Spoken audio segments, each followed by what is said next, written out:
Let those who have ears hear and those who have eyes see. This message clearly on what I'm about to tell y'all. Most of y'all may know this, and most of y'all may not know this. But I'm going to give you something that's very simplistic, but very powerful and impactful on why civilization is probably doomed and why things that you see currently going on won't change anytime soon. I'm going to bring you into the depths of the psychosis and the psychology of the human being so that you can understand why when you wake up every day, you experience almost a similar reality and why things don't seem to change. And it's one word that I'm going to use here, and it's called systems. Systems are in place. They're almost like a chain, they're almost like a link, right? It's an interconnection, it's a network of things that people utilize to communicate, right? So there's a system, let's just say a belief system.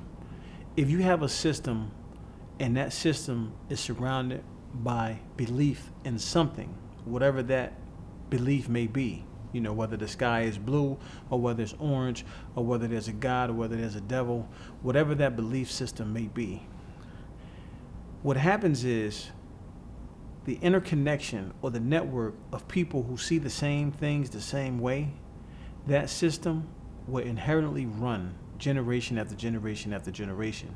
That means what was given to you, you will give to someone else. And then that creates that system or that interaction or that inner network or that linkage or that connection.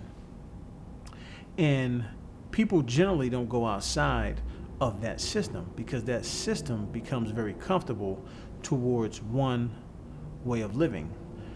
And the reason why you see the same reality pretty much duplicating itself over and over and over again is because those systems haven't been challenged. And then when they are challenged, what tends to happen is that people who are integrated in those systems, they tend to try to shut the person that is challenging that system out by a whole bunch of noise of them seeing the same thing as fit, as true, as a reality of such and such, right?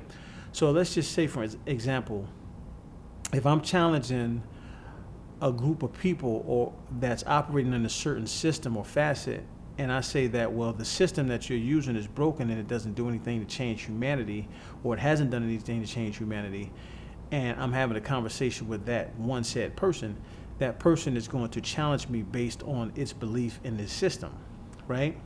Then once I start making sense or debunking the myth of its system, then that said person that I'm having a conversation with will tend to run to its source of someone who believes in the same systematic format to get proof, evidence, or just to have that comfortability to continue to believe in that systematic format of their way of thinking and living, right?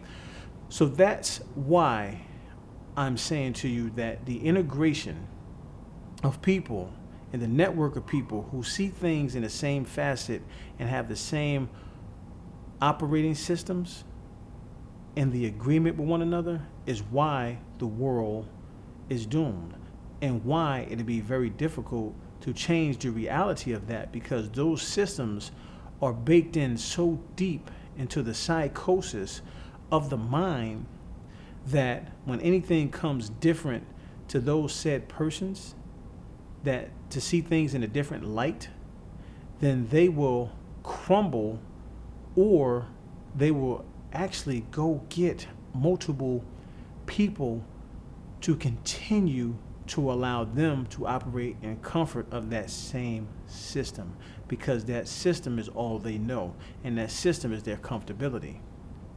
So someone who's coming with some new fresh ideas, a way of thinking that others may not have thought about, and is challenging those systematic systems that have not helped humanity in so many ways, they'll point the finger at the person who has debunked those myths or broke those particular stereotypes down and see them as false assets to change humanity they'll actually either try to get that person canceled or make it seem like that person is crazy or losing their mind, right?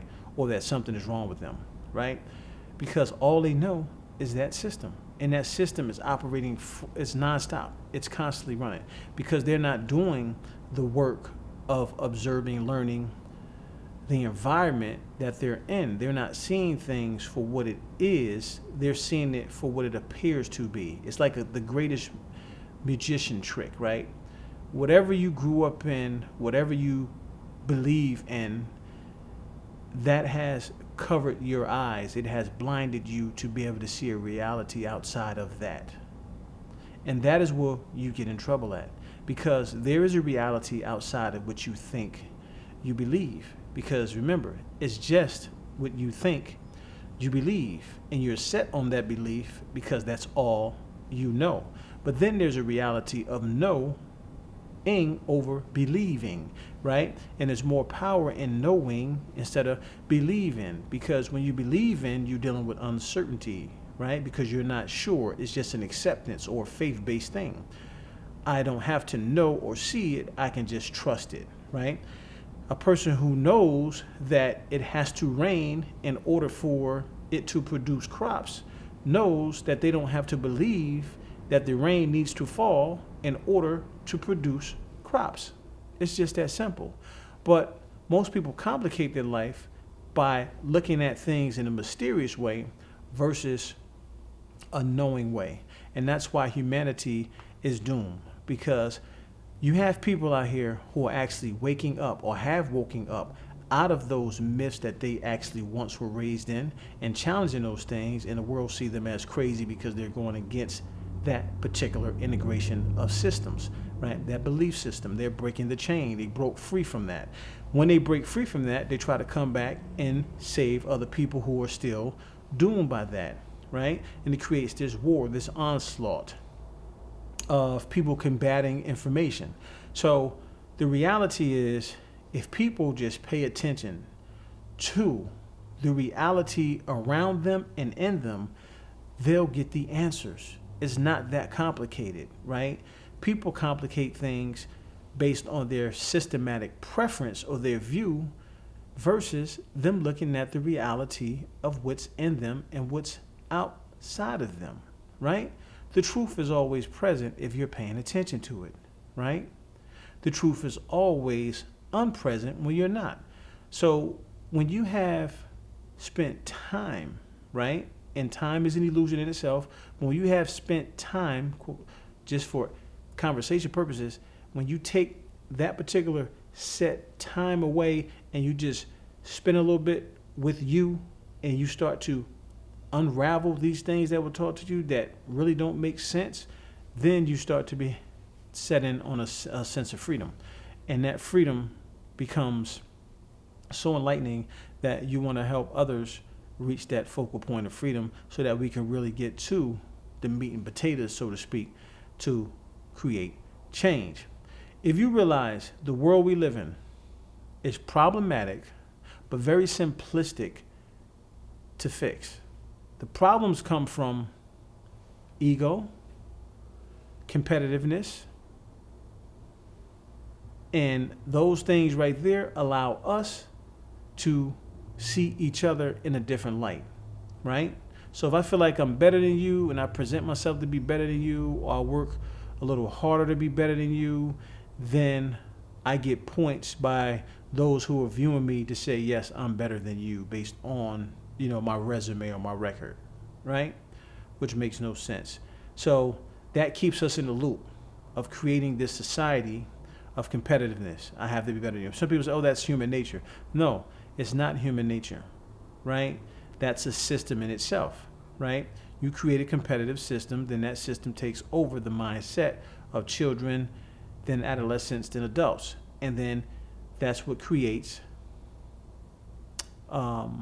confusion amongst the people who can't look at themselves in a humble way to be able to assess someone else's life in a way that they can appreciate that person versus them feeling like they're better than because, the world told them that they were based on the time that they put into something and their brownie points to to overextend themselves to show that they're better than you when in reality they're not.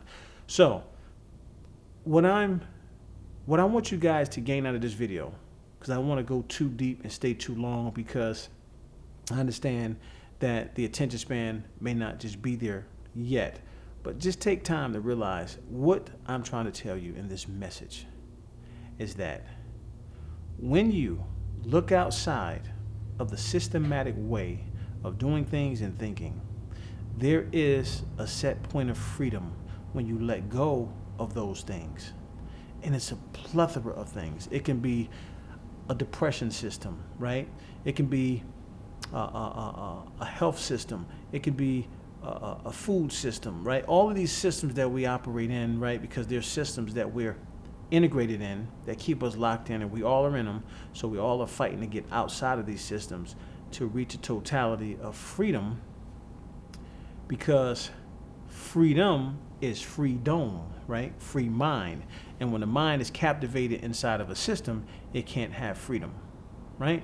So until the next one, I just wanted to spill my thoughts so that you can wipe them up, and hopefully they'll soak into your mind and integrate into someone else's mind to realize that there's only one mind, and that one mind must align in order to manifest what is truly divine, and that's what it is.